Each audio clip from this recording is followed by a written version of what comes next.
అభిజ్ఞ అంటే తెలుసుకోలేని కొరక మనం ఎన్సీఆర్టీ ఫౌండేషన్ కోర్సులో భాగంగా this is 7th class NCERT geography chapter 2 inside our earth.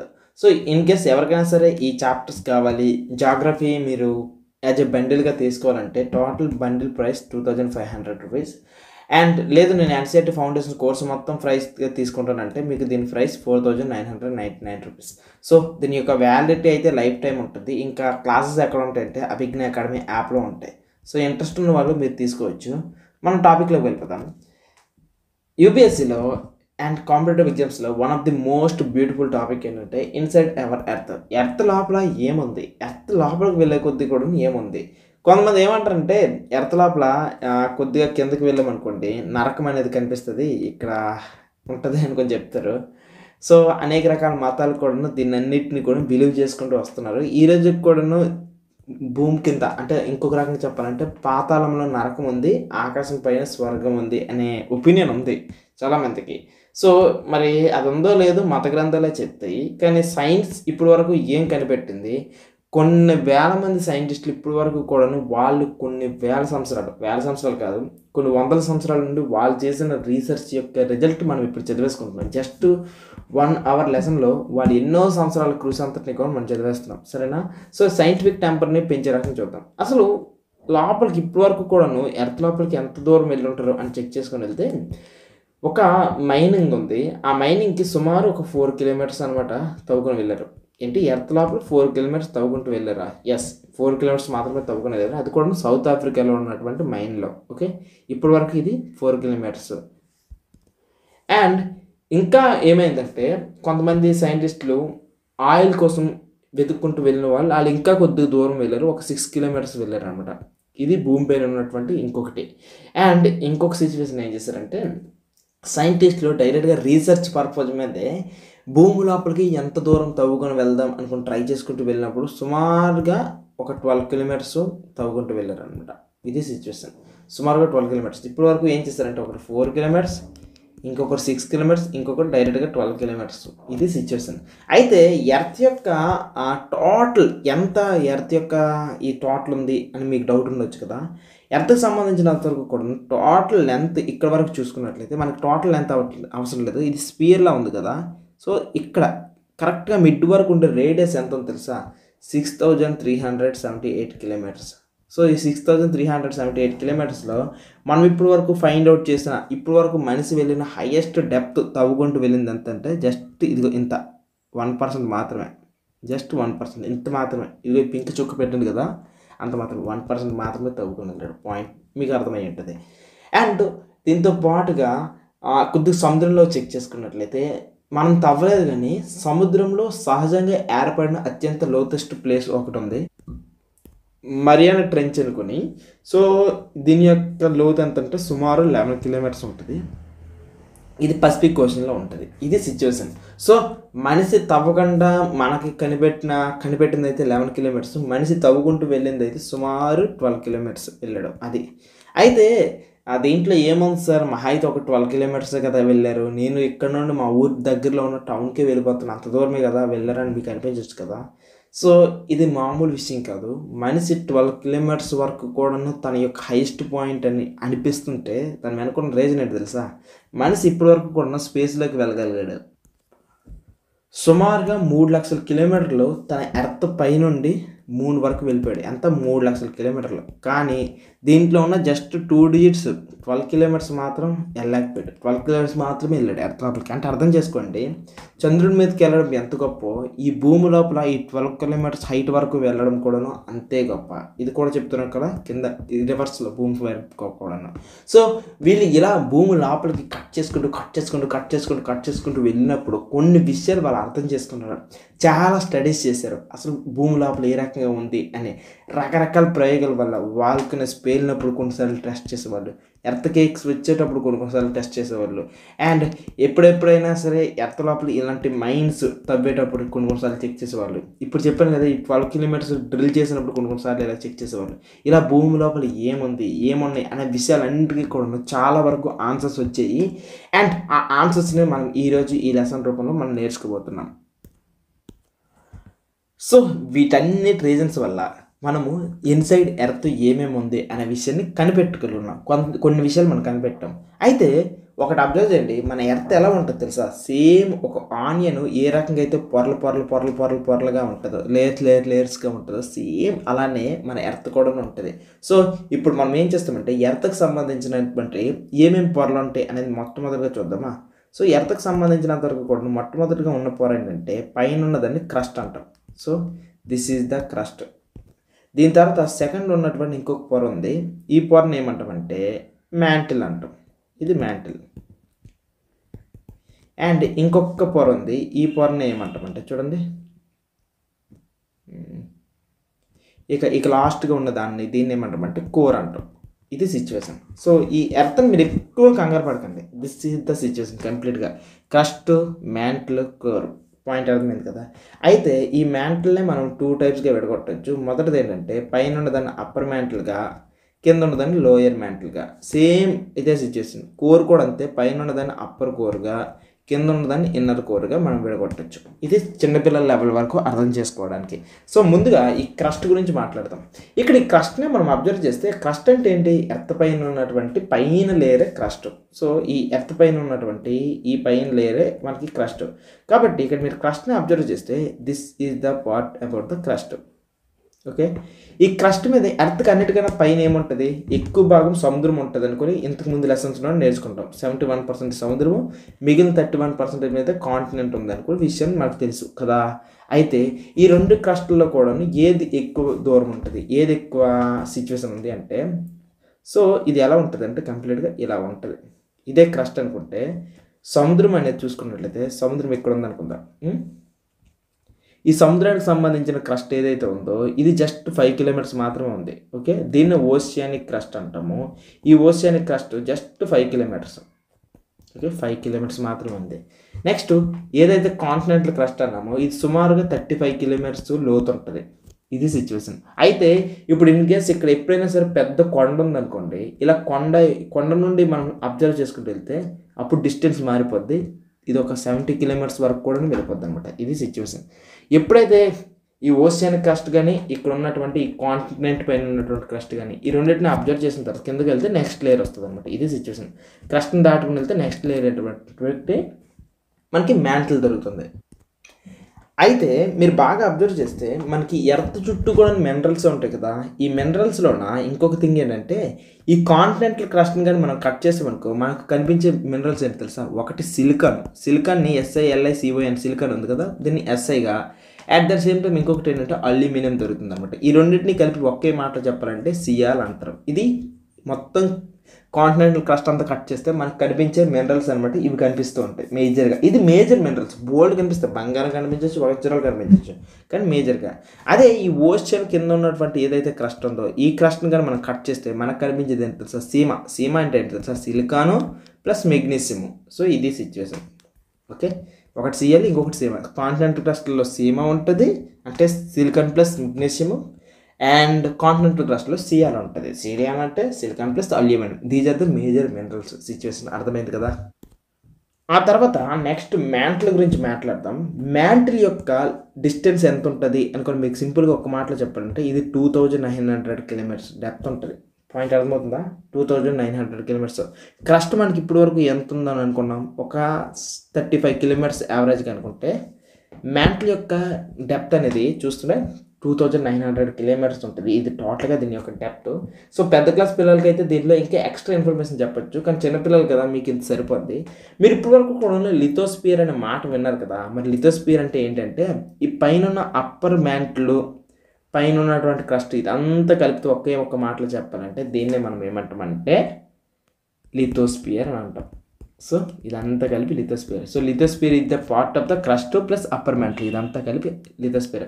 So lithosphere సుమారుగా ఎంత ఉండొచ్చు? ఒక 100 కిలోమీటర్స్ ఉంటుంది. ఇది సిచ్యువేషన్. 100 kilometres depth. ఇప్పటి వరకు మనం ఏం నేర్చుకున్నాం మరొకసారి రివైజ్ చేద్దామా? అన్నిటికన్నా ఎర్త్ అనేది ఆనియన్ పొరలు ఎలా ఉంటాయో సేమ్ ఆనియన్స్ లేయర్స్ లాగా ఉంటుంది. సో ఇప్పటి వరకు మనం చాలా తక్కువ దూరమే వెళ్ళాము. మనం కనిపెట్టిన లేయర్స్ ఎర్త్ని ఏ రకంగా లేయర్స్లో చేసామంటే ఫస్ట్ లేయర్ని అన్నిటికన్నా పైన లేయర్ని క్రస్ట్ అనుకుని అని చెప్పాము. దాని తర్వాత నెక్స్ట్ మ్యాంటిల్ ఉంటుంది, ఆ తర్వాత కోర్ అనేది ఉంటుంది అని చెప్పాను కదా. సో ఈ ఈ క్రస్ట్ చూసారా, ఈ క్రస్ట్ని మీరు ఇమేజ్ని మీరు బాగా అబ్జర్వ్ చేస్తే నేను ఎంతైతే డ్రా చేస్తానో అంత సైజులోనే ఉంటుంది క్రస్ట్. పాయింట్ ఏంటంటే మీకు ఒక యాపిల్ పండు తీసుకుంటే యాపిల్ పండులో ఆ రెడ్ కలర్ తొక్క ఉంటుంది కదా, ఆ తొక్క ఎంత ఉంటుందో సేమ్ క్రస్ట్ కూడా అంతే ఉంటుంది. ఒక్క మాటలో చెప్పాలంటే ఎర్త్ క్రస్ట్ అనేది భూమి అంతటి మీద అబ్జర్వ్ చేస్తే భూమి యొక్క మొత్తం డెప్త్లో 1% మాత్రమే ఉంటుంది. అది పాయింట్. దాని తర్వాత నెక్స్ట్ ఇదే క్రస్ట్ని మనం ఏంగా అబ్జర్వ్ చేస్తాం, ఈ 1% ఉన్నటువంటి క్రస్ట్ని ఇంకా డీటెయిల్గా అబ్జర్వ్ చేస్తే మనకేం అర్థమైందంటే ఇది కాంటినెంటల్ క్రస్ట్ సపరేట్గా, ఓషియనిక్ క్రస్ట్ సపరేట్గా ఉంది అనమాట. ఓషియన్ కింద ఉన్నది ఓషియనిక్ క్రస్ట్, దీని యొక్క డెప్త్ అనేది జస్ట్ 5 కిలోమీటర్స్. అండ్ కాంటినెంట్స్ కింద ఉన్నది అనమాట నెక్స్ట్ క్రస్ట్ అయినటువంటి కాంటినెంటల్ క్రస్ట్. ఒకవేళ కొండలు ఇలాంటివి ఉంటే 70 కిలోమీటర్లు, నార్మల్ స్టేజ్లో 35 కిలోమీటర్స్ ఉంటుంది. ఆ తర్వాత నెక్స్ట్ ఉండేది మ్యాంటిల్ ఉంటుంది అని చెప్పాను. సో మ్యాంటిల్ ప్లస్ మొత్తం క్రస్ట్ కలిపి లిథోస్పియర్ అనే మాటను నేను మీకు వాడడం జరిగింది. అయితే ఇప్పుడు మీకు ఒక దిమ్మ తిరిగిపోయే న్యూస్ చెప్తాను చూడండి. మ్యాంటిల్ అనేది 2900 కిలోమీటర్స్ ఉంటుందని చెప్పాను కదా. ఎర్త్ అన్నిట్లో కూడాను అత్యంత ఎక్కువ ఉండే పార్ట్ ఏంటంటే మ్యాంటిలే. మీరు అబ్జర్వ్ చేస్తే ఎర్త్ అంతట్లో కూడాను ఇది మ్యాంటిల్ అనేది చాలా ఎక్కువ పార్ట్. సో మీకు సైజ్ పరంగా చెప్పాలంటే 2900 కిలోమీటర్స్ డెప్త్ ఉంటే, అదే దీన్ని వాల్యూమ్ పాయింట్ ఆఫ్ వ్యూ చెప్పాలంటే సుమారు 83% వాల్యూమ్ దీనిదే అనమాట. సో క్రస్ట్ ఏమో చిన్న యాపిల్ తొక్క అయితే మిగిలిన 83% అంతా కూడా వాల్యూమ్ మాత్రం దీనిదే ఉంటుంది మ్యాంటిల్. ఒక్క నిమిషం, మీరు కరెక్ట్ వీడియోలోనే ఉన్నారు. నాకు ఒక్క 5 మినిట్స్ ఇవ్వండి మాట, నేను మీతో కొన్ని విషయాలు మాట్లాడాలి. సో నేను ఎవరు ఇంతకీ? నేను భాస్కర్, అభిజ్ఞ అకాడమీ ఫౌండర్. మీరు ఏదైతే వీడియో చూస్తున్నారో ఆ వీడియోని నేనే చేస్తాను. అండ్ మీకు ఇప్పటికే డౌట్ వచ్చి ఉండాలి, ఈసారి ఇంకా ఏ క్లాసెస్ చెప్తుంటారు అనుకుని. ఆబ్వియస్లీ చెప్పేస్తా, నా సర్వీసెస్ అన్నీ కూడా మీకు చెప్పేస్తాను. యాక్చువల్లీ మీరు ఇప్పుడు వింటుంది ఒక డెమో క్లాసు. ఈ క్లాసెస్ నచ్చితే మీరు మిగిలిన క్లాసెస్ కూడా తీసుకొని రావచ్చు. సో మీకు ఇవే క్లాసెస్ ఎన్సీఆర్టీ ఫౌండేషన్ అనే టైటిల్తో నేను హిస్టరీలో నుండి క్లాసెస్ ఉన్నాయి, politics classes, geography and economy, ఇలా 6th class to 10th class వరకు కూడా టోటల్ ఎన్సీఆర్టీ ఫౌండేషన్ అంతా ఉంది. సో కాకపోతే ఇది పెయిడ్ క్లాసెస్. యాక్చువల్లీ ఇది 4999 రూపీస్. సో ఇన్ కేస్ మీకు ఇంట్రెస్ట్ ఉంటే ఈ క్లాసెస్ తీసుకొని రావచ్చు. సో ఈ క్లాసెస్లో మీకు ఈ సబ్జెక్ట్స్ కవర్ అవుతాయి. వీటితో పాటుగా ఇంకొక థింగ్ ఏంటంటే డౌట్ సాల్వింగ్ అనేది చాలామంది చేయలేకపోతున్నారు. ఎందుకంటే మీకు ఎక్కడ అర్థం కావట్లేదు తెలియదు కదా.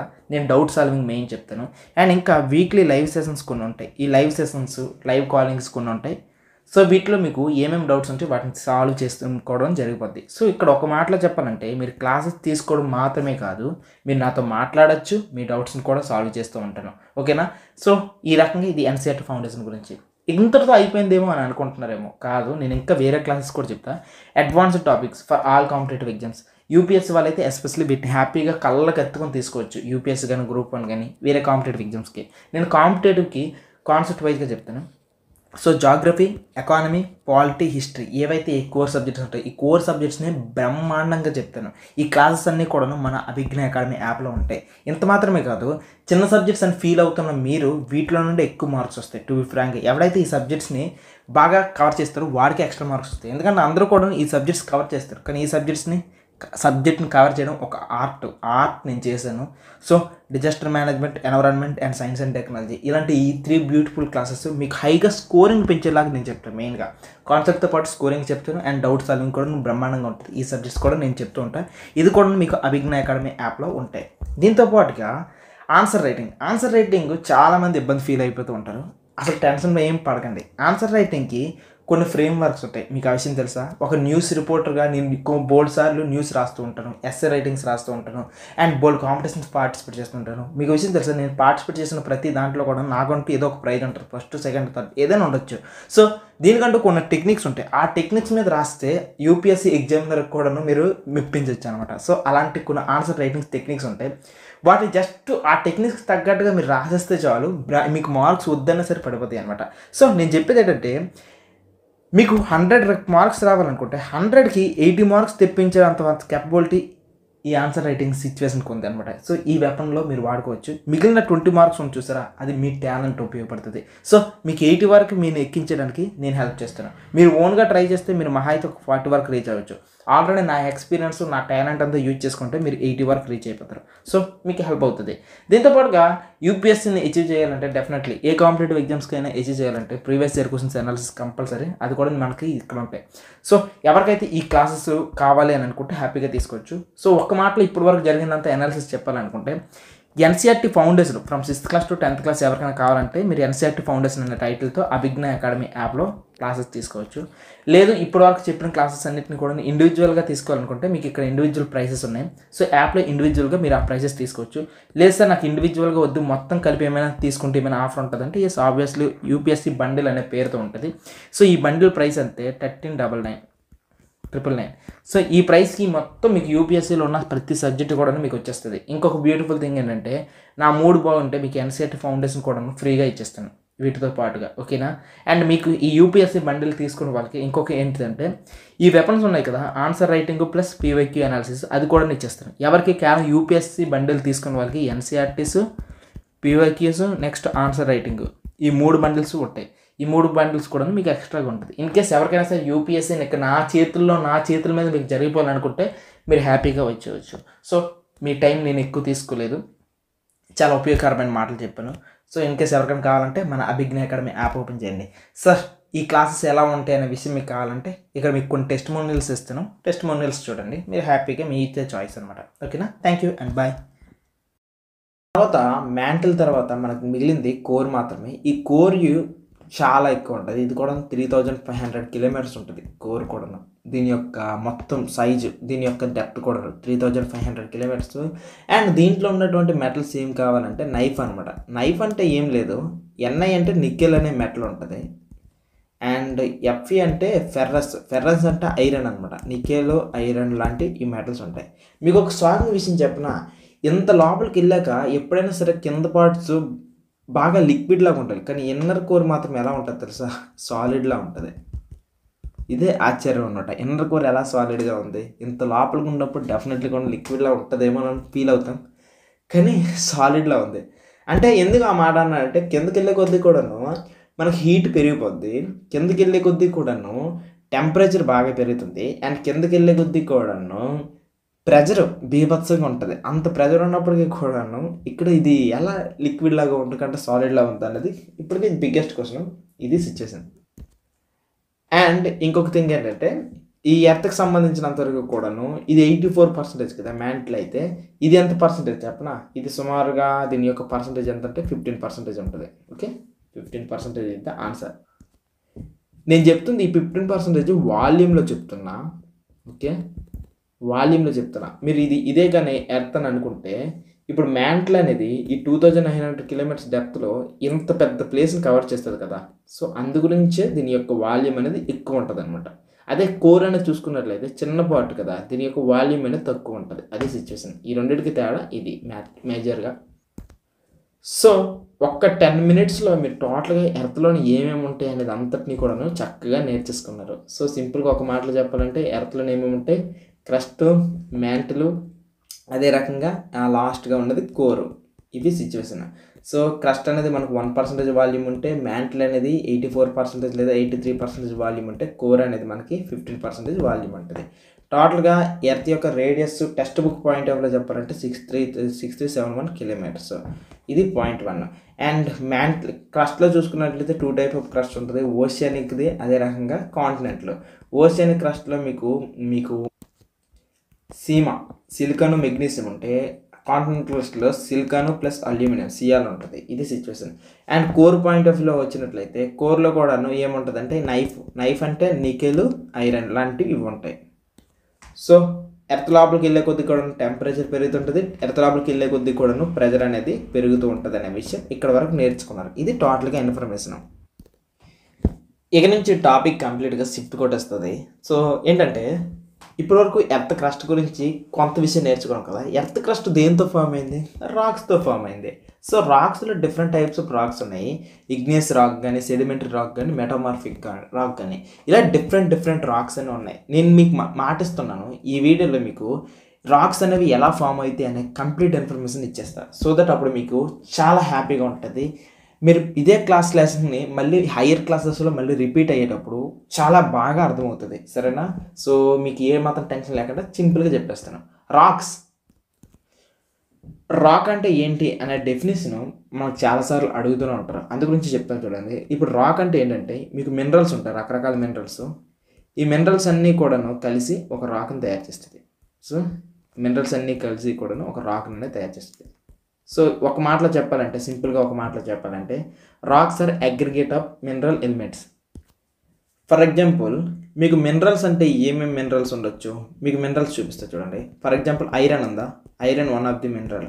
లేకపోతే సిలికాన్ ఉందా, one of the mineral. Magnesium ఉందా, ఇది one of the mineral. Nickel ఉందా, one of the mineral. Calcium ఉందా, వన్ ఆఫ్ ది మినరల్.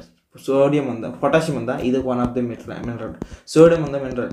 ఇలాంటి రకరకాల మినరల్స్తో కొన్ని రాక్స్ ఫామ్ అవుతాయి. దాన్నే మనం సింపుల్గా చెప్పాలంటే మినరల్స్తో ఫామ్ అయింది rock. Rocks are aggregate of mineral elements. ఇది మన టెక్స్ట్ బుక్ కావాల్సినటువంటి డెఫినేషన్. అయితే మీకు ఒక ఇమీడియట్గా డౌట్ రావాలి, రాక్స్ అసలు ఎలా ఫామ్ అవుతాయి అనేది సింపుల్గా మీకు డౌట్ ఉంది కదా. దీని యొక్క ఆన్సర్ చెప్తా చూడండి. ఇప్పుడు ఇక్కడ మీకు కనిపిస్తుంది కదా, దిస్ ఈజ్ ద ఎర్త్. ఎర్త్కి సంబంధించినంత వరకు కూడాను లావా ఉంటుంది కదా. లావా అనేది ఎర్త్ లోపల కింద నుండి బగబగ మండుతున్న దాని నుండి పైకి వస్తుంది. ఇది రియల్ పిక్చర్ కావాలంటే ఇలా ఈ పిక్చర్లో చూస్తే మీకు క్లియర్గా అర్థమైపోద్ది ఎర్త్ లోపల నుండి ఏ రకంగా బగబగ మండి పైకి వస్తుందో. సో ఇది లావా. సో ఇదే వాల్కన్ అని ఇంకా డీటెయిల్గా అబ్జర్వ్ చేస్తే ఈ కింద కనిపిస్తుంటుంది నీట్గా ఇలా మాగ్మా ఉంటుంది. సో ఇదే దాన్ని ఏదైతే లిక్విడ్ ఉందో, ఈ వేడిగా ఉన్నటువంటి లిక్విడ్ ఎర్త్ లోపల ఉంటే దీన్ని మాగ్మా అంటారు. ఎర్త్ బయటకు వస్తే అదే లిక్విడ్ని లావా అంటారు. పాయింట్ అర్థమవుతుంది కదా. ఈ లావా అనేది ఎక్కడ ఉంటుంది అసలు, ఎర్త్ యొక్క మ్యాంటిల్ ఉంది కదా, ఈ మ్యాంటిల్లో ఇలా బగ మండుతూ ఉంటుంది. సో ఈ ఎర్త్ని మనం అబ్జర్వ్ చేస్తే కరెక్ట్గా ఈ క్రస్ట్ కింద ఇలా బగ మండుతూ ఉంటుంది మ్యాంటిల్ అంతా కూడాను. ఆ మ్యాంటిల్లో నుండి బయటికి ఉబికి వస్తుంది అనమాట. ఎప్పుడైతే ఇక్కడున్న ఈ మాగ్మా కానీ బయటకు వచ్చిన తర్వాత ఈ లావా కానీ బయటకు వస్తుందో, ఈ వేడిగా ఉన్నది కాస్త ఇప్పుడు సైడ్కి ఎర్త్ లోపలికి చూస్తున్నప్పుడు సైడ్కి ఇలాగ వెళ్ళిపోతుంటాయి కదా. ఇలా సైడ్కి వెళ్ళినప్పుడు ఇక్కడ ఈ మాగ్మా అంతా చల్లారిపోద్ది. ఇలా చల్లారిపోయిన తర్వాత ఒక రాక్గా మారిపోద్ది.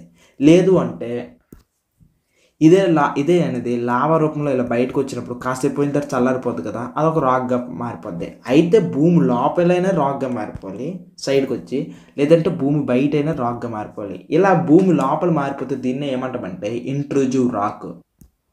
సో ఇలా భూమి లోపల మారిపోతే దాన్నే ఇంట్రూజివ్ రాక్ అంటారు. భూమి బయట మారిపోతే దాన్ని ఎక్స్ట్రూజివ్ రాక్ అంటారు. అసలు ఇగ్నియస్ అంటే అర్థం ఏంటో చెప్పను ఒక మాటలో చెప్పాలంటే ఫైర్. ఇగ్నియస్ అంటే లాటిన్ భాషలో ఫైర్. సో ఇప్పుడు మీకు అర్థమవుతుంది కదా, ఒక ఫైర్ కింద మండుతున్న అగ్నిగోళం నుండి తయారవుతున్న రాక్స్ అనమాట ఇవి. సో ఎప్పుడైనా మండేది ఎప్పుడైనా సరే కాసేపులో చల్లారిపోద్ది కదా, ఇలా ఎర్త్ లోపల చల్లారిపోతే ఇంట్రూజివ్ రాక్గా మారిపోద్ది, బయట చల్లారితే ఎక్స్ట్రూజివ్ రాక్గా మారిపోద్ది. ఇక్కడ చూస్తున్నారు కదా, ఈ లావా అనేది ఏ రకంగా చల్లబడిపోతుందో. సో ఇది ఇంకా వేడిగా ఉంది కానీ ఈ వెనకున్న పార్ట్ అంతా చూడండి మెల్లగా చల్లబడిపోయి రాక్గా మారిపోద్ది. ఈ బ్యాక్ కూడా చూడండి, ఇదంతా కూడాను కాసేపట్లో ఇది అలాగుండి చల్లగా అయిపోద్ది, ఇది ఒక రాక్గా మారిపోద్ది అంతే. సో సింపుల్గా ఇదేంటి ఒక చీనీ పాకంలా లేదా, అలా ఉంది కదా చీనీ పాకంలాగా ఈ రకంగా చల్లారిపోతే ఇది ఒక రాక్గా మారిపోద్ది. ఈ ఇంట్రూజివ్ రాక్కే మీకు బెస్ట్ ఎగ్జాంపుల్ ఏంటంటే గ్రానైట్. మీరు ఎప్పుడైనా అబ్జర్వ్ చేస్తారా, గ్రానైట్ అనేది ఎక్కువగా మీరు ఎలా మైనింగ్ చేస్తారో, కింద భూమిని తవ్వి అక్కడ కనిపించే రాయి ఈ గ్రానైట్. ఇక్కడ కనిపిస్తున్న ఈ గ్రానైట్ రాక్ అనేది చూడండి, భూమి లోపల ఏ రకంగా తవ్వేసి ఏ రకంగా తీసుకొని వస్తున్నారు బయటికి. సో ఇలా తవ్వేసి భూమి లోపల తవ్వి ఆ రాక్ అంతటిని కూడా బయటికి తీసుకొని వస్తుంటారు. This is the granite rock. So granite rock సంబంధించిన ఇండస్ట్రీస్ మీరు ఎప్పుడైనా అబ్జర్వ్ చేస్తే ఇలానే ఉంటాయి కంప్లీట్గా. మన ఇంటికి మ్యాక్సిమం గ్రానైట్లు చాలామంది ప్రిఫర్ చేస్తూ ఉంటారు. సో ఇది గ్రానైట్ రాక్ సిస్టమ్ అంతా కూడా. నెక్స్ట్ ఎక్స్ట్రూజివ్ రాక్కి బెస్ట్ ఎగ్జాంపుల్ ఏంటంటే బసాల్ట్. సో ఈ బసాల్ట్ అనే రాక్ అనమాట. ఇక్కడ కనిపిస్తున్న ఈ బ్లాక్ కలర్ రాక్ ఉంది కదా, ఇదే బసాల్ట్ రాక్ అనమాట కంప్లీట్గా కూడా. ఓకే, సో ఈ రాక్ని మీరు చాలా తక్కువ సార్లు చూసి ఉండొచ్చు. కానీ నిజం చెప్పాలంటే ఇండియా అనుకోండి, దిస్ ఇస్ ద ఇండియా అనుకుంటే, దిస్ ఈజ్ ఇండియా అనుకుంటే, ఇండియాలో ఈ పార్ట్ అంతటిని డెక్కన్ ప్లాట్యూ అని అంటాం కదా. ఈ డెక్కన్ ప్లాట్యూ అంతా కూడాను ఈ బసాల్ట్ అనే రాక్ నుండి ఫామ్ అయింది. ఎలా ఫామ్ అయిందంటే ఇక్కడ ఒకప్పుడు పెద్ద వాల్కన్ ఉండదు. ఆ పెద్ద వాల్కన్ నుండి వచ్చిన లావా అంతా కూడా ఇదంతా స్ప్రెడ్ అయిపోయి ఇదంతా కూడా ఈ బసాల్ట్ రాకే ఉంటుంది. ఈ బసాల్ట్ రాక్ మీదే మట్టి ఇదంతా ఉండి చెట్లు రాళ్ళు అన్నీ వచ్చి క్రియేట్ అయ్యాయి అనమాట. ఇది సిచ్యువేషన్ అంతా కూడా.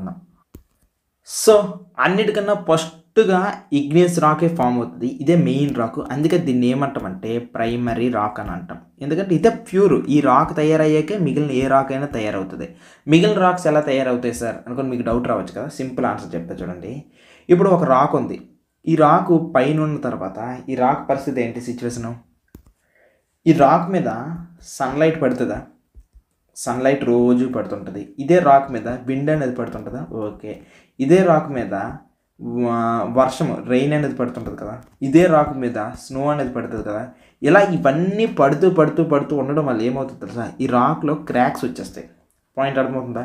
ఈ ర్యాక్లో ఎప్పుడైతే ఇలా క్రాక్స్ వచ్చేస్తాయో ఈ రాక్ అనేది రోజుకి చిన్న చిన్న ముక్కలుగా విరిగిపోవడం స్టార్ట్ అవుతుంది. ఇలా చిన్న ముక్కలుగా విరిగిపోవడం స్టార్ట్ అవుతుంది. సో ఈ చిన్న ముక్కలను ఏమంటామంటే ప్యూర్ జాగ్రఫీలో సెడిమెంట్స్ అంటాం. సో సెడిమెంట్స్ ఇలా ఈ సెడిమెంట్స్ అన్నీ కూడా ఏమవుతాయి, కొన్ని రోజులకి ఏదైనా ఒక పెద్ద గొయ్యి కనిపించింది అనుకోండి. సో దిస్ ఈజ్ ద పెద్ద డీప్ ప్లేస్. ఇలా డీప్ ప్లేస్లో ఉండేటప్పుడు ఈ రాళ్ళన్నీ కూడాను మెల్లగా ఈ సెడిమెంట్స్ అన్నీ కూడా ఒక దగ్గరికి వెళ్ళిపోతాయి. ఇలా సెడిమెంట్స్ అన్నీ ఒక దగ్గరికి వెళ్ళిపోయినప్పుడు ఇలా ఉండిపోతాయా? ఇలా రాళ్ళు కాస్త చిన్న మొక్కలుగా ఉన్న రాళ్ళు అంతా కూడా దీని మీదకి వచ్చేస్తాయి. కొన్ని రోజుల తర్వాత ఏమవుతుంది తెలుసా? ఈ గోతు కూడాను పైన మట్టి అనేది కప్పేస్తుంది కదా. ఇలా మట్టి కప్పి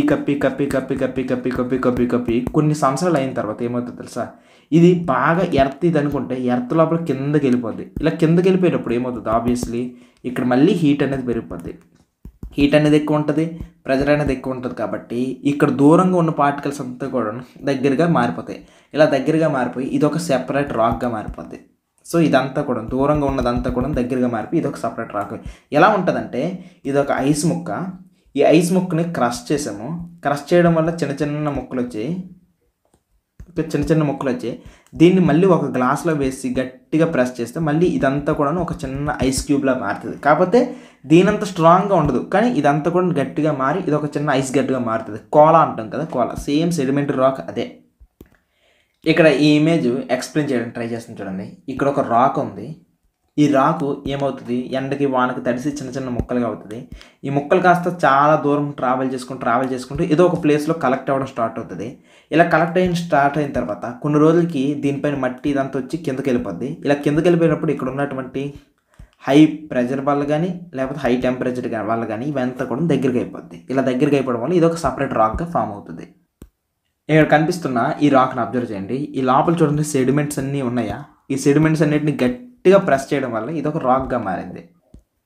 ఇక్కడ కనిపిస్తున్న ఈ రాక్ కూడా చూడండి, ఇవన్నీ కూడా సెడిమెంట్సే. ఈ సెడిమెంట్స్ అన్నిటిని గట్టిగా ప్రెస్ చేయడం వల్ల ఇదంతా కూడా ఒక రాక్గా మారిపోయింది. అయితే ఈ సెడిమెంటరీ రాక్స్లో చాలాసార్లు ఏమవుతుందో తెలుసా? లేయర్లుగా కూడా ఉంటాయి. ఎందుకంటే మట్టి అనేది కూడా ఒక రోజులో ఉండదు కదా. మట్టి కూడా కొన్ని వేల సంవత్సరాలు ఇలా పడుతూ ఉండడం వల్ల ఇలా లేయర్స్గా కూడాను ఫామ్ అవుతూ ఉంటుంది అనమాట. ఎందుకంటే ఇది ఇగ్నియస్ రాక్ కాదు, మొత్తం కలిపి ఒకటే మిక్స్చర్ లాగా ఉండదు అనమాట సిచ్యువేషన్ ఇది. సో ఇక్కడ ఒక సెడిమెంటరీ రాక్స్కి ఇది ఒక బెస్ట్ ఎగ్జాంపుల్ చూడండి. ఒక పెద్ద కొండను తవ్వితే ఆ కొండలోనే ఒక సెడిమెంటరీ రాక్ అనేది కనిపించింది. సో చిన్న సెడిమెంట్స్తో ఫామ్ అయ్యి లేయర్స్గా ఫామ్ అయింది అనమాట. ఇది సిచ్యువేషన్. ఈ సెడిమెంటరీ రాక్కి ఏదైనా బెస్ట్ ఎగ్జాంపుల్ ఉందా అనుకొని మీరు అడిగితే చెప్తాను చూడండి. శాండ్ స్టోన్ ఉందా? సో ఈ శాండ్ స్టోన్ అనేది సెడిమెంటరీ రాక్కి బెస్ట్ ఎగ్జాంపుల్. నెక్స్ట్ ఇంకా ఏదైనా ఎగ్జాంపుల్ అంటే కోల్ ఉందా? బొగ్గు కూడాను చూడండి చిన్న పొరలుగా చిన్న ముక్కలుగా ఉంటుంది. కోల్ కూడాను సెడిమెంటరీ రాక్కి వన్ ఆఫ్ ది ఎగ్జాంపులే. పాయింట్ అర్థమైంది కదా. ఈ తర్వాత నెక్స్ట్ చూడండి, ఇదే ప్రాసెస్ నెక్స్ట్ ఏమవుతుంది తెలుసా? మెటమార్ఫిక్ రాక్ గురించి చెప్తా. ఇది మూడో ప్రాసెస్. మూడోది మెటమార్ఫిక్ రాక్. ఈ మెటమార్ఫిక్ రాక్ అనేది అసలు పేరు బట్టి మీరు అర్థం చేసుకోవాలి. మెటమార్ఫిక్ అంటే ఏంటి, దాని అర్థం ఏంటి చూడండి. మెటమార్ఫసిస్ అంటే అర్థం ఏంటంటే చేంజ్ అవ్వడం, దాని యొక్క ఫామ్ చేంజ్ అవ్వడం. ఇక్కడ చూడండి ఒక గుడ్డు ఉందా? గుడ్డు అనేది లార్వాగా చేంజ్ అయిన తర్వాత ప్యూపర్గా మారిన తర్వాత బటర్ఫ్లైగా మారుతుంది. సో ఇక్కడ ఏమవుతుంది, తన యొక్క కంప్లీట్గా గుడ్డుగా ఉన్నది ఒక పురుగులాగా అయిన తర్వాత పురుగు కాస్త ఈ రకంగా గొంగులు పురుగులా అయిన తర్వాత గొంగులు పురుగు నుండి కంప్లీట్గా ట్రాన్స్ఫార్మ్ అయిపోతుంది.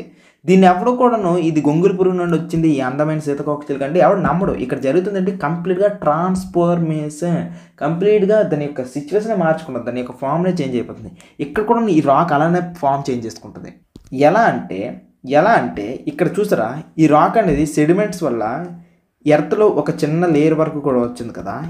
ఇదే రాక్ అనేది ఎర్త్ పైన కొద్ది దూరం మాత్రమే వెళ్తే కొద్ది హీటే ఉంటుంది. ఇదే హీట్ అనేది ఇంకా చాలా లోతుకి వెళ్ళిపోతే దిస్ ఈజ్ ఎర్త్ అనుకుంటే, సెడిమెంటరీ రాక్ అనేది ఈ హైట్లో మాత్రమే ఫామ్ అయితే ఇంకా కొన్ని వేల సంవత్సరాల తర్వాత ఏమైపోయింది తెలుసా, ఈ రాక్ అనేది ఎంత కిందకు వచ్చింది. ఇప్పుడు ఏమవుతుంది, దీని మీద ప్రెజర్ అనేది ఎక్కువ ఉంటుంది కదా, ఎందుకంటే ఎర్త్ యొక్క లేయర్స్ చాలా ఎక్కువ ఉంటుంది, చాలా ఎక్కువ హీట్ ఉంటుంది. కాబట్టి ఎప్పుడైతే హీట్ ఎక్కువ చేసి ఉంటామో, చాలా హీటు చాలా ప్రెజర్ ఇవ్వడం వల్ల ఈ రాక్ కూడా సేమ్ అలానే మారిపోతుంది అనమాట. దాని యొక్క ప్రెజర్ ఇదంతా ఇవ్వడం వల్ల ఇది కూడా డిఫరెంట్గా మారిపోయి ఇది ఒక వేరే రాక్గా మారిపోతుంది, మెటామార్ఫిక్ రాక్. ఫర్ ఎగ్జాంపుల్ నేను ఇంతకుముందు శాండ్ స్టోన్ అని చెప్పాను కదా, ఇదే శాండ్ స్టోన్ని మనం గట్టిగా ప్రెజర్ ఇచ్చి చాలా ఎక్కువ హీట్గా చేసామనుకోండి, క్వార్జైట్ అనే రాక్గా మారిపోద్ది. పాయింట్ అర్థమైందా? ఇదే రాక్ని లైమ్ స్టోన్ ఉందా, లైమ్ స్టోన్ అనేది ఒక రాక్ ఉంది, ఇదే రాక్ని మనం ఇంకా గట్టిగా ప్రెజర్ ఇచ్చామనుకోండి, మార్బుల్ అనే రాక్గా, మీకు మార్బుల్స్ తెలిసి ఉంటుంది కదా, ఈ మార్బుల్గా మారిపోద్ది. ఇంకొక బెస్ట్ ఎగ్జాంపుల్ చెప్తాను చూడండి, కోల్ ఉంది కదా, బొగ్గును కానీ ఒకవేళ భూమి లోపల పెట్టి చాలా ఎక్కువ ప్రెజర్ చాలా ఎక్కువ హీట్ దాని మీద తొక్కడం వల్ల ఏమవుతుందో తెలుసా, డైమండ్గా మారిపోద్ది. ఇంతకంటే బెస్ట్ ఎగ్జాంపుల్ ఏం అర్థం మీకు ఇంకా ఇంతకంటే బెస్ట్ ఎగ్జాంపుల్ ఇంక మరొకటి ఉండదు. అంటే అర్థమవుతుంది కదా, దేనికి పనికిరాని బొగ్గు, దేనికి పనికిరాదు అని అనుకున్న బొగ్గు దేనికి పనికిరాదు అంటే జస్ట్ వేడి చేసుకోవడానికి బూడిదైపోయి బొగ్గుని కాస్త ఇంకెక్కువ ప్రెజర్ ఇస్తే డైమండ్గా మారిపోతుంది. ఇది వరల్డ్లోనే చాలా టఫెస్ట్ మెటల్ అనమాట, చాలా టఫెస్ట్ ఎలిమెంట్ ఇది డైమండ్. ఎందుకంటే దీన్ని కట్ చేయాలంటే మరొక డైమండే కావాలి, అంత స్ట్రాంగెస్ట్ ఇది. సో సిచ్యువేషన్ అర్థమైంది కదా, మెటామార్ఫిక్ రాక్ అంటే డైరెక్ట్గా చేంజ్ ఫామ్ అనేది చేంజ్ చేసుకుంటుంది. సో సెడిమెంటరీ రాకే కాస్త ఇంకెక్కువ హీట్ ఇంకెక్కువ ప్రెజర్ అవ్వడం వల్ల ఈ రకమైన క్వార్జైట్ ఈ రకంగా మారింది. ఇప్పటి వరకు ఏం నేర్చుకున్నాం అనే దాన్ని ఫైనల్గా కంక్లూజన్ చెప్పేస్తాను చూడండి. ఎర్త్ లోపల మాగ్మా ఉందా, ఈ మాగ్మా అనేది ఎర్త్ లోపల నుండి వచ్చేటప్పుడు ఆ మధ్య దోవలో కానీ ఒకవేళ బయట జావలో ఉన్న ప్లేస్లోకి వెళ్ళిపోయి ఆ లావా కాస్త కూల్ అయిపోయింది అనుకో, దాన్ని ఇంట్రూజివ్ రాక్ అంటాం. ఎగ్జాంపుల్ గ్రానైట్ లాంటి రాక్స్ అలాగే ఫామ్ అయ్యాయి. ఒకవేళ అదే మాగ్మా అనేది బయటకు వస్తే లావా అన్నాం కదా, బయటకు వచ్చినప్పుడు చల్లారింది అనుకో, ఎక్స్ట్రూజివ్ రాక్ అంటారు. దీన్నే ఈ రకంగా ఈ ఎక్స్ట్రూజివ్ రాక్ అనేది ఫామ్ అయింది, బసాల్ట్. సో ఏదేమైనప్పటికీ కూడా ఈ లావా అనేది చల్లబడడం వల్ల ఒక రాక్ ఫామ్ అయితే దాన్ని ఏమంటామంటే ఇగ్నియస్ రాక్ అంటాం. పాయింట్ అర్థమైంది కదా. ఈ ఇగ్నియస్ రాక్ ఎప్పుడైతే బయటకు వచ్చేసిన తర్వాత ఎండకి ఎండి వర్షానికి తడిసి ఈ రకంగా అవ్వడం వల్ల చిన్న చిన్న ముక్కలుగా విరగడం అయితే కామన్ కదా, ఇలా ముక్కలుగా విరిగి ఇలా సెడిమెంట్స్ అవుతుంది. ఒకవేళ ఈ సెడిమెంట్సే కానీ ఎర్త్ లోపలికి మళ్ళీ కిందకి వెళ్ళిపోయి అంతా కూడా దగ్గరగా ప్రెస్ చేస్తే ఇలా సెడిమెంటరీ రాక్ అవుతుంది. పాయింట్ అర్థమైంది కదా. ఇదే సెడిమెంటరీ రాక్ ఇంకా ఎర్త్ లోపలికి వెళ్ళిపోవడం వల్ల దాని మీద ఎక్కువ ప్రెజర్ రావడం వల్ల ఏమవుతుందంటే మెటామార్ఫిక్ రాక్గా మారిపోద్ది. ఇక్కడ వరకు కథ బాగుంది. ఇప్పుడు సిచ్యువేషన్ చూడండి, ఇది ఎర్త్ అనుకుందాం. ఓకే, సో ఇది ఎర్త్ అనుకుంటే సెడిమెంట్స్ అన్నీ జస్ట్ టాప్ ప్లేస్లో మాత్రమే ఉండిపోయింది అనుకో, ఇక్కడ వరకు సెడిమెంటరీ రాక్. ఇక్కడ ఉన్న ప్రెజర్ అనేది జస్ట్ దాన్ని దగ్గరగా అణచడానికి మాత్రమే పనికి వస్తుంది సెడిమెంటరీ రాక్. ఇదే దీని యొక్క ఇంకా ఎక్కువ లోపలికి వెళ్ళిపోయింది అనుకోండి, ఇక్కడ ప్రెజర్ పెరిగింది, టెంపరేచర్ పెరిగింది. ఇప్పుడు మెటామార్ఫిక్ కంప్లీట్గా తన యొక్క ఫామ్ని చేంజ్ చేసుకుంటుంది. ఒకవేళ కానీ ఇది ఇంకా లోపలికి వెళ్ళిపోయింది అనుకో, ఇంకా హీట్ అనేది పెరుగుతుంది కదా. ఈ రకంగా పెరిగిపోవడం వల్ల ఏమవుతుంది తెలుసా, ఇక్కడ ఉన్న లావాతో పాటు కలిసిపోద్ది. ఇప్పుడు లావాతో కలిసిపోయింది అనుకో, మళ్ళీ ఏంగా మారిపోద్ది, ఇగ్నియస్ రాక్గా మారిపోద్ది. పాయింట్ అర్థమైందా, సిచ్యువేషన్ అర్థమైందా? ఎందుకంటే ఇక్కడ ఫుల్గా లావా ఉంటుంది, ఈ మొత్తం జోన్ అంతా కూడాను ఫుల్గా లావా. సో ఈ లావాలో కానీ ఒకవేళ కలిసిపోతే ఆ రాక్ మరి ఇంకేం మెటామార్ఫిక్ రాక్గా ఉంటుంది. మరి మెటామార్ఫిక్ రాక్గా ఉండడానికి అవకాశం లేదు, ఎందుకంటే లావాలో కలిసిపోయింది కదా, ఇక్కడ ఉన్నటువంటి మాగ్మాలో కలిసిపోయింది కదా. ఈ మాగ్మాలో కలిసిపోవడం వల్ల ఇది ఇగ్నియస్ రాక్గా మారిపోయింది. అంటే ఇప్పుడు సిచ్యువేషన్ ఏంటి, ఒక మెటామార్ఫిక్ రాక్ అనేది ఇప్పుడు దేనిలా మారిపోవచ్చు, మరి మాగ్మాలోకి వెళ్ళిపోయింది అనుకో, మరీ కిందకి వెళ్ళిపోతే మెటామార్ఫిక్ రాక్గా మారిపోద్ది. పాయింట్ 1 అర్థమైంది కదా, ఇది సిచ్యువేషన్. సో మరొకసారి నీట్గా చూద్దామా. మాగ్మా అనేది ఇగ్నియస్ రాక్గా మారుతుంది. ఇగ్నియస్ రాక్ సెడిమెంట్స్ ద్వారా సెడిమెంటరీ రాక్ కాస్త మెటామార్ఫిక్ రాక్గా మారుతుంది. మెటామార్ఫిక్ రాక్ కూడా మాగ్మా లాగా తెలిసిపోతే మళ్ళీ ఇగ్నియస్ రాక్గా మారిపోతుంది. ఇది one of the cycle. Next ఇంకొక సైకిల్ చూద్దాం. ఇప్పుడు సెడిమెంటరీ రాక్ ఏ రాక్స్ మారుతాయి, సెడిమెంటరీ రాక్స్గా ఏ రాక్స్ మారుతాయి అనే సిచ్యువేషన్ చూద్దాం. సో సెడిమెంటరీ రాక్ ఏ రాక్స్ మారుతాయి, అసలు సెడిమెంటరీ రాక్గా మారాలంటే ఏమేమి రాక్గా మారుతుంది? ఇగ్నియస్ రాక్ ఉందా, ఒక పెద్ద బండరాయి ఉంది, ఇది ఒక ఇగ్నియస్ రాక్ అనుకుందాం, ఓకేనా. ఈ పెద్ద బండరాయి ఇరగదా సన్లైట్ వల్ల? ఇరుగుతుంది కదా, ఆబ్వియస్లీ ఇది ఇగ్నియస్ రాక్గా మారుతుంది. ఒక పెద్ద మెటమార్ఫిక్ రాక్ ఉంది, ఓకే, ఇది ఇగ్నియస్ రాక్ అంటే కొద్దిగా తక్కువ స్ట్రాంగ్ ఉంటుంది. ఇది పోనీ ఎండకి వానకి ఒక మార్బుల్ తీసుకొని వచ్చాం, ఎండకి వానకి పెట్టాం, ఇది ఇరుగుతుందా? ఇది కూడా ఇరుగుతుంది, పక్కాగా ఇరుగుతుంది. పోనీ ఒక సెడిమెంటరీ రాక్ తెచ్చాం, ఈ సెడిమెంటరీ రాక్ కూడా దేనిగా మారుతుంది? ఆబ్వియస్లీ ఇది కూడా ఎండకి వానకి వీటన్నిటికి తగ్గడం వల్ల ఇది కూడా మారుతుంది. కాబట్టి ఇప్పుడు సెడిమెంటరీ రాక్గా మారాలంటే ఇగ్నియస్ రాక్ మారుతుంది, మెటమార్ఫిక్ ఏదైనా సరే సెడిమెంట్స్ అన్నీ కట్ అవుతాయి. అందుకే ఇక్కడ చూడండి సిచ్యువేషన్ ఏమి ఇచ్చారంటే సెడిమెంటరీ రాక్గా చూడండి, ఒక సెడిమెంటరీ రాక్గా మాగ్మా, ఒక సెడిమెంటరీ రాక్గా సెడిమెంట్స్గా మారుతుంది. పాయింట్ 1. మెటమార్ఫిక్ రాక్లో ఉన్న సెడిమెంట్స్ కూడా మారుతాయి. నెక్స్ట్ ఆఖరికి ఇగ్నియస్ రాక్లో ఉన్నది కూడాను ఈ సెడిమెంట్స్గా మారుతుంది. దానికి ఇక్కడ ఇచ్చాడు sedimentary rock igneous, okay. Point 1 అర్థమైంది కదా. సో ఇలా ఎప్పుడైతే సెడిమెంట్స్గా మారిందో సెడిమెంట్స్ అనేవి నెక్స్ట్ స్టేజ్ సెడిమెంటరీ రాక్గా మారడానికి చాయిస్ ఉంది. ఇది పాయింట్ 1, ఈ సెడిమెంటరీకి. దాని తర్వాత నెక్స్ట్ ఇది సెడిమెంటరీ కోసం చూసాం కాబట్టి నెక్స్ట్ మాగ్మా కోసం చూద్దాం. మాగ్మాగా ఎలా మారచ్చు అనేది మనం అబ్జర్వ్ చేస్తే, ఒకవేళ సెడిమెంటరీ రాక్ అనేది ఎర్త్కి మరీ లావా దగ్గరికి వెళ్ళిపోయింది అనుకో మాగ్మాగా మారిపోద్ది. పాయింట్ 1. ఒకవేళ మెటామార్ఫిక్ రాక్ అనేది మరీ లావా దగ్గరికి వెళ్ళిపోయింది అనుకో మాగ్మాగా మారచ్చు. సో నేను ఇంతకుముందు చెప్పింది ఇదే అనమాట. ఒకవేళ సెడిమెంటరీ రాక్ ఒకవేళ పొరపాటున మరీ లావాకి దగ్గరలో ఉన్నటువంటి కింద వరకు వెళ్ళిపోయింది అనుకో ఇది కూడా ఏమైపోతుంది సిచ్యువేషన్, లావాలో కలిసిపోవాల్సిందే. ఇది సిచ్యువేషన్ అనమాట. ఇప్పుడు మీకు కొన్ని క్వశ్చన్స్ అడుగుతాను, చెప్పండి. ఒక మెటామార్ఫిక్ రాక్ అనేది ఇగ్నియస్ రాక్గా మారుతుందా? ఎస్, ఆబ్వియస్లీ మారుతుంది. కాకపోతే ఇది మారాలంటే ముందు లావాగా మారిన తర్వాతే ఇగ్నియస్ రాక్గా మారుతుంది. లావా లేదా మాగ్మాగా మారిన తర్వాత ఇగ్నియస్ రాక్గా మారుతుంది. పాయింట్ 1. ఇప్పుడు ఇంకొక క్వశ్చన్, ఒక ఇగ్నియస్ రాక్ అనేది డైరెక్ట్గా ఏ రాకు మెటమార్ఫిక్ రాక్గా మారుతుందా అనేది నా క్వశ్చన్. సో మెటమార్ఫిక్ రాక్గా మారుతుంది అంటే మారుతుంది. మెటమార్ఫిక్ రాక్గా మారాలంటే ముందు ఇగ్నియస్ రాక్ అనేది సెడిమెంట్స్గా కట్ అవ్వాలి, అంతే కదా. ఇది ముందుగా సెడిమెంట్స్గా కట్ అయితే ఈ సెడిమెంట్స్ అనేవి మరీ లోతుగా వెళ్ళాలి. ఎప్పుడైతే లోతుగా వెళ్తుందో, ఒక ఎర్త్ లోపలికి లోతుగా వెళ్తే అప్పుడు మాత్రం మెటమార్ఫిక్ రాక్ అవుతుంది. కాబట్టి హీట్ అనేది ఎక్కువ ఉండాలి అండ్ ప్రెజర్ కూడా ఎక్కువగా ఉండాలి. దేనికంటే సెడిమెంటరీ రాక్ అవ్వడానికంటే ఎక్కువగా ఉండాలి. పాయింట్ 1. మూడో క్వశ్చన్, ఒక సెడిమెంటరీ రాక్ అనేది ఇగ్నియస్ రాక్గా మారగలదా? సో ఇలా జరగగలదంటే జరుగుతుంది. ఎప్పుడు జరుగుతుంది? ఈ సెడిమెంటరీ రాక్ అనేది ఎప్పుడైతే లావాలో కానీ లేకపోతే మాగ్మాలో కానీ కలిసిపోయింది అనుకో కరిగిపోతుంది. కరిగిపోయి ఇగ్నియస్ చల్లారిపోయిన తర్వాత ఇగ్నియస్ రాక్గా మారుతుంది. ఇది టోటల్గా సిస్టమ్. అప్పటి రోజుల్లో రాక్స్ని యూజ్ చేసుకుని కట్టిన 2 బ్యూటిఫుల్ బిల్డింగ్స్. ఇది రెడ్ స్టోన్ అనే దాంతో కట్టారు. So point 1. అండ్ దీన్ని దేంతో కట్టారంటే మార్బుల్. సో ఇది ఒక మెటామార్ఫిక్ రాక్తో తయారు చేసింది. మరి రెడ్ స్టోన్ అనేది, సో ఈ రెడ్ స్టోన్ అనేది ఒక సెడిమెంటరీ రాక్ అనమాట. ఇది యాక్చువల్లీ సెడిమెంటరీ రాక్. సో ఇది టోటల్గా నేను ఏదైతే రాక్ సైకిల్ చెప్పానో ఇదే రాక్ సైకిల్ని మళ్ళీ 11th క్లాస్లో చాలా డీటెయిల్గా చెప్తాను with more informations. Point 1, okay. And ఏదైతే ఈ ఎర్త్ క్రస్ట్ గురించి చెప్పానో వీటి గురించి మళ్ళీ డీటెయిల్గా చెప్తాను. మీకు ఒక్కటి క్లారిటీ ఇవ్వాలి. ఎర్త్ లోపల కానీ ఉంటే దాన్ని మాగ్మా అంటారు, ఆ మాగ్మా బయటకు వస్తే దాన్ని లావా అంటారు. సో ఈ ఇన్ఫర్మేషన్ తెలుసుకుంటే చాలు. సో ఎవరికైనా సరే జాగ్రఫీలో ఇంకా ఎక్కువ డీటెయిల్స్ కావాలి, జాగ్రఫీ కోర్స్ కావాలనుకుంటే మన అభిజ్ఞ అకాడమీ యాప్లో అడ్వాన్స్డ్ క్లాసెస్ అన్నీ కూడా ఉన్నాయి. లేదు నాకు geography 6th class to 10th class నాకు టోటల్ బండిల్ అంతా కావాలంటే దాని యొక్క ప్రైస్ 2500. ఇన్ కేస్ ఇంట్రెస్ట్ ఉంటే అభిజ్ఞ అకాడమీ యాప్లో తీసుకోవచ్చు, లేదంటే డిస్క్రిప్షన్లో లింక్ ఉంటుంది చూడండి.